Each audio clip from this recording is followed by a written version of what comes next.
뉴스큐레이터 시선 첫 순서는 취재기자의 솔직한 토크, 취재기자의 솔까말입니다. 보도국 이수복 기자 나와 있습니다. 어서 오세요. 네, 안녕하십니까. 네. 취재기자가 솔직하게 까놓고 말하는 취재기자의 솔까말. 오늘은 어떤 뉴스부터 시작합니까? 네, 보령시 대천항에서 갯돈 사기 사건이 벌어졌습니다. 현재까지 밝혀진 피해 규모만 40억 원이 좋게 넘고요. 피해자도 30에서 40명가량이나 됩니다.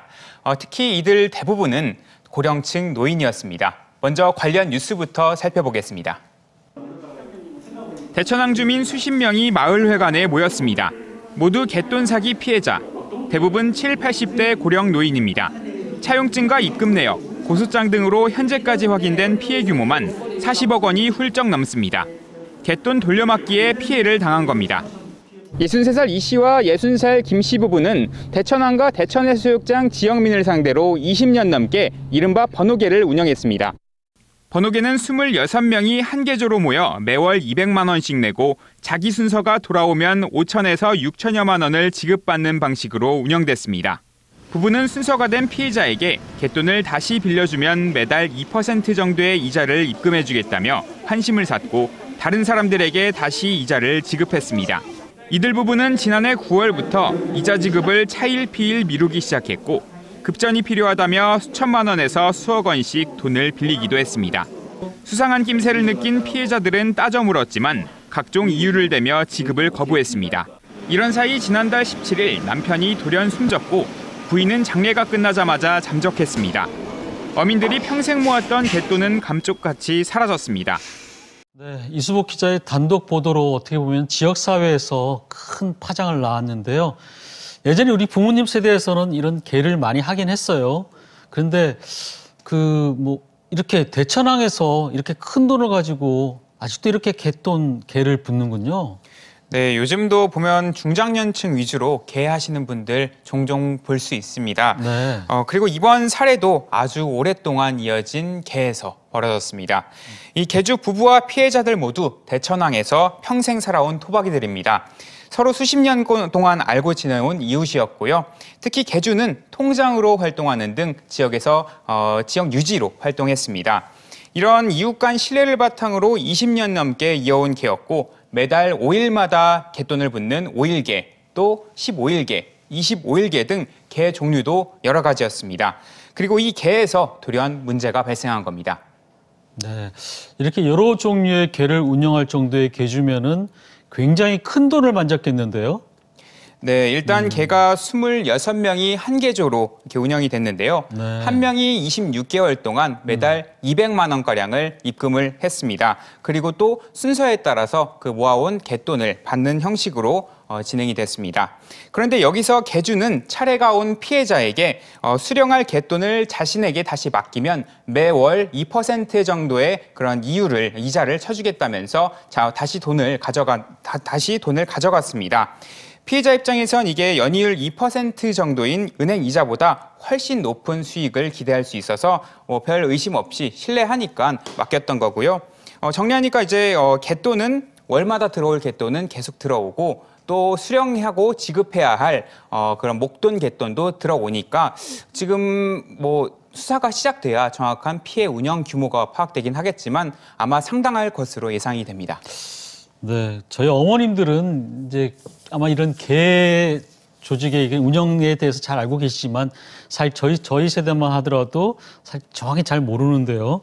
그러니까 새로 들어온 사람이 갯돈을 이제 부으면은 기존에 이제 개원들에게 그걸 나눠주고 또 이제 그 돈은 이제 본인이 또 일부 운용을 하고 이렇게 보면 되는 겁니까?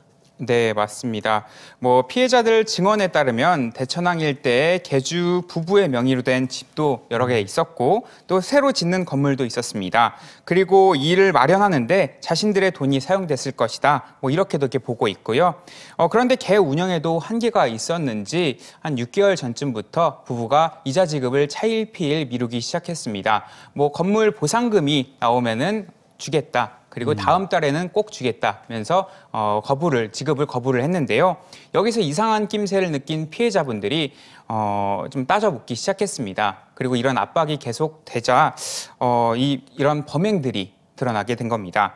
심지어 이제 피해자들이 모여서 개 순서를 확인해 보니까요. 1번에서 또 26번까지 이렇게 순서가 되는데 피해자분들 7에서 8명 정도가 다 마지막 순서인 26번으로 돼 있는 겁니다. 그러니까 순서에 따라 하는 게 아니라 마지막에 한꺼번에 지급을 한다. 이건 말이 되지 않느냐, 말이 되지 않지 않느냐 하면서 이런 정황을 볼 때 처음부터 계획된 범행이 아니었느냐 이런 의심도 있었습니다. 처음부터 우리 흔히 이제 갯돈을 떼먹는다 뭐 이런 얘기도 나오고 있는데 그걸 계획된 사기 범죄일 가능성이 높다 그렇게 보는 것 같기도 한데 지금 리포트를 보니까 그 남편분이 갑자기 사망을 했던데 이게 또 어떻게 된 겁니까?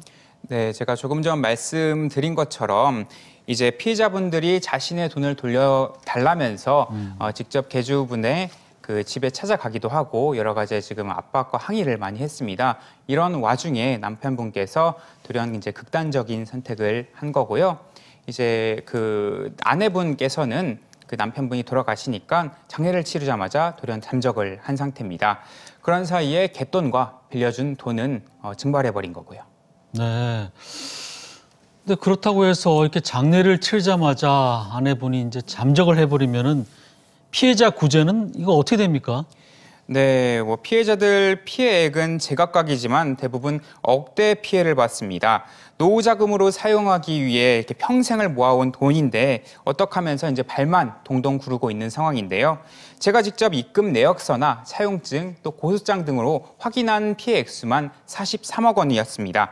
그리고 현장에서 증언으로 해주신 분들 그리고 현장에 나타나지 않았던 다른 피해자분들까지 합하면 좋게 100억은 넘을 것이다 라면서 더 큰 액수를 말씀을 해주시는 피해자분들로 많았습니다. 금액이 뭐 최소 40억 또 많게는 100억이 넘을 수도 있다. 수사가 시작이 되면은 이거 돈은 받을 수 있는 건지 그리고 이 피해를 구제받을 수 있는 방법이 전혀 없는 건지 좀 궁금하네요. 네, 일단 지난해 마지막 날 12월 31일이죠. 고소가 처음 시작됐고요. 그 뒤에 이제 법률 검토 그리고 법률 상담을 마친 다른 피해자분들도 고소장을 줄줄이 제출을 하고 있습니다. 경찰은 이 같은 고소장을 모아서 정확한 수사 그리고 또 피해 규모를 산정한다는 방침이고요. 근데 다만 이제 잠적했던 개주가 다시 나타난다고 해도 붙잡혀도 이 같은 그 보상할 수 있는 상환할 수 있는 그 재산이 없다면은 사실상 이제 돌려받을 길은 크게 많지가 않다고 합니다. 그래서 그만큼 더 어려워진 상황으로 예상이 됩니다. 이분들 같은 경우에는 정말 평생을 모은 돈일 텐데 너무 안타깝다는 생각이 들고 네, 취재기자의 솔까말 들어볼까요? 네, 개와 관련해서 언론에 비춰지는 모습들을 보면 갯돈을 들고 도망을 쳤다 혹은 갯돈 사기가 벌어졌다 이런 부정적인 말들이 많이 있습니다. 근데 사실 돌이켜보면 개라는 게 원래 이웃들 간에 우리 모두 잘 살자라는 그런 긍정적인 의미가 함의가 돼 있잖아요. 이런 걸로 봤을 때 이번 취재를 하면서 굉장히 안타까운 마음이 들었습니다. 개 물론 좋습니다. 하지만 친구니까 믿는다, 가족이니까 믿는다, 또 이웃이니까 믿는다. 단순 신뢰만 가지고 할 게 아니라 투명하게 관리할 수 있게끔 자체적인 방안 그리고 자체적인 관리 그리고 자체적인 주의가 필요할 것으로 생각이 됩니다. 네, 이수복 기자 수고했습니다.